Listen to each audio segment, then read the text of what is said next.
Hello, everybody. This is Frank with Iron Age News in the South Florida Conservative News Center. It is Saturday, February 28th, 10:49 a.m. And by now, I am sure you are aware the United States has bombed the country of Iran. Number of spots, tactical, it's good stuff. Everybody's loving it. And the only person who seems, well, there's a couple of people who are unhappy about this. One is the Democratic Party in general, and one is the guy that we all love to hate, Representative Thomas Massie, who has been tweeting out things about stopping this war and blah, blah, blah. It's only been going on for a couple of hours, and it's not actually a war.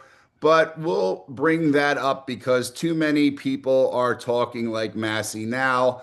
And don't be afraid. This is not that type of a thing. It sounds cavalier to say it that way, but we're going to talk about a moment and a mindset, okay? And you've probably seen the image by now, which is, you know, Massie out there. I'm going to stop this war, blah, blah, blah. It's going to go to Congress. Him and Ro Khanna are going to, when the Congress gets back, first of all, instead of voting through the Save America Act, they're going to play this game to tie up time, which is what it would do. It would tie up time in the House and make it, an issue that will then draw people away from Save America because God knows he has to work for his real bosses. And this whole thing about the war is it is exaggerated. Massie is doing this in a symbolic way again. And once again, everybody should be saying, what exactly is he doing here? So let's reset the facts. Once again, there is no declared war with Iran. There has been no congressional authorization for war, which is part of declaring war for Iran.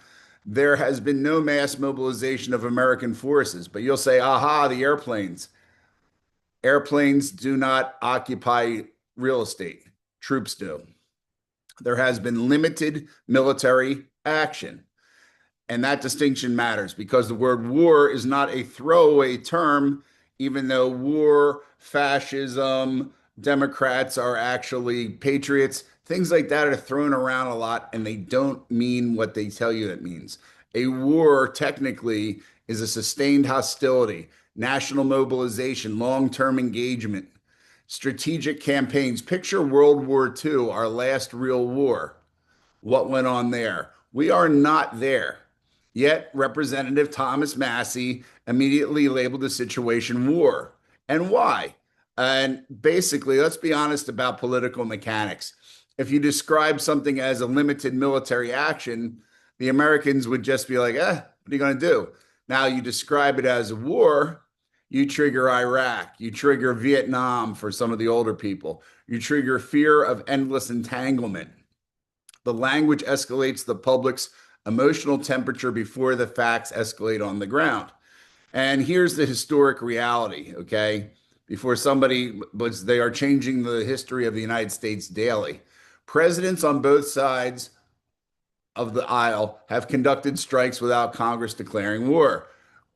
Reagan ordered Operation El Dorado Canyon. Clinton launched missiles during Operation Infinite Reach. NATO carried out the NATO intervention in Kosovo without a formal declaration. President Trump ordered the strike on Qasem Soleimani, and we didn't enter a war with Iran after that. And of course, President Obama murdering American citizens in Yemen whenever he felt like it with Hellfire missiles. And that didn't kick off a war. So there is modern precedent to this. And you may not like it, and you may want Congress to get more involved, and that is a legitimate debate. But calling every airstrike a war is not consistent with history.